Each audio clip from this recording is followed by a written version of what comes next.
Going back to people who are more plant-based in their diets, you know, one of the other things I find fascinating, which is I think I actually learned it on this podcast, which was how now we recognize that plants are way more intelligent than we've given them credit for so long, and communicate with each other and help each other, and with all the mushrooms and connecting. What is that called? Mycelium. Mycelium. Thank you. All that going on. So it's like, well, you don't want to, like, you know, friends of mine who are vegan, they don't want to eat food because they don't want to kill an animal because they see a soul. They connect a soul or something to that. I go, okay, but these trees might actually have some kind of a presence in them, even though they can't verbalize or do the things that animals do. How do you know that they also don't have some kind? I mean, like the studies where they played, like, you know, certain music, or they taught those ferns like that they were dropping. You know what I mean? Like they learned. The plant learned something. You know, they can hear. Yes, that's what I'm saying. Yeah, they can hear sounds. The sounds of like grasshoppers eating them. Yeah, and they'll change their flavor profile. Yes.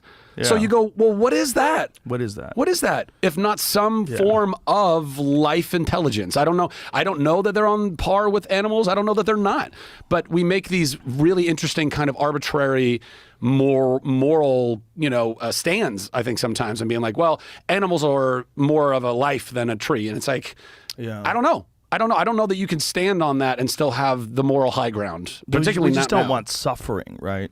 Really, the best thing to eat if you don't want suffering is shellfish, because they can't feel shit. Like if you eat like clams and scallops and stuff, there's a real good argument for vegans eating shellfish, because they're so primitive. They just move.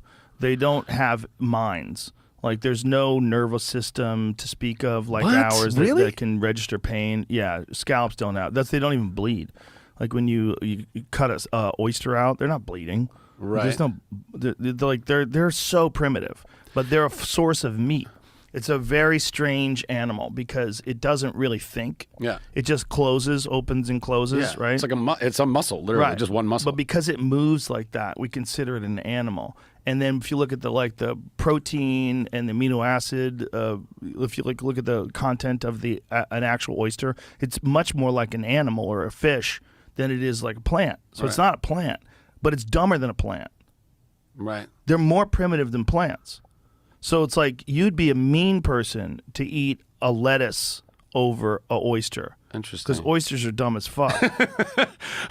Well, don't fish in general like lack a lot of nervous system or something? I don't buy that, dude, because they fucking freak out when you hook them. Yeah. And they seem to be in pain, you know, when you cut into them. If you gut a fish, they look like they're in pain. I don't buy it at all. I just think they can't scream.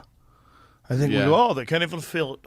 Like, I don't know if they. I was at a sushi restaurant in Tokyo before. You've been to Tokyo, right? Yes, I have. Oh man, I fucking love that place so much. Fascinating so place. Cool, so cool. Japan is just a cool spot. But I was at a sushi restaurant there once, and it was like a small one. We're sitting at a table. There's a tank right, kind of above where we're sitting, and there was fresh fish in the tank. They would take the fish out, fillet a side off the fish, and put the fish back in the tank. Oh my God. And the fish would just keep swimming around, waiting for the other half of it to be taken off. Oh my God. I was like, this is a thing? I couldn't believe it. But the fish didn't seem phased. It didn't seem like it was like wigging out and freaking out. So I was like, oh, maybe there is some truth to this. Or maybe it's just that type of fish or whatever. I don't know. But it was a trip, bro. I've heard that same argument about lobsters. Like that lobsters can't feel pain, but then you throw them in the water, they freak out. Yeah. I mean, they freak out a little. Hopefully you put them in the tepid water and then you slowly cook them. Yeah? Is that what you're supposed to do? Yeah, right? Like a frog in a pot. Oh, really? Oh, no, maybe just frogs because they jump out. Maybe a lobster can't. Lobsters you're supposed to boil the fuck out of. No, I know, but I thought you put them in like regular water and then you just slowly boil. Just to trick them? Yeah, well, I don't know. Well, we're kind of like really compassionate lobster eaters. We want to kill them, but we don't want them to know we're going to kill them. Hey, listen, man, sometimes a lobster's got some feelings they need to process. I don't know if they do, though. I think that's the question. I think there's a real legitimate debate as to whether or not they can actually feel anything. Did you know that they can grow indefinitely? Yeah. And they will if they don't get predated. Like, that's so crazy to me that a lobster could just basically keep getting bigger and bigger and bigger and bigger. Like, that's crazy. They found one recently that was 100 years old. Damn.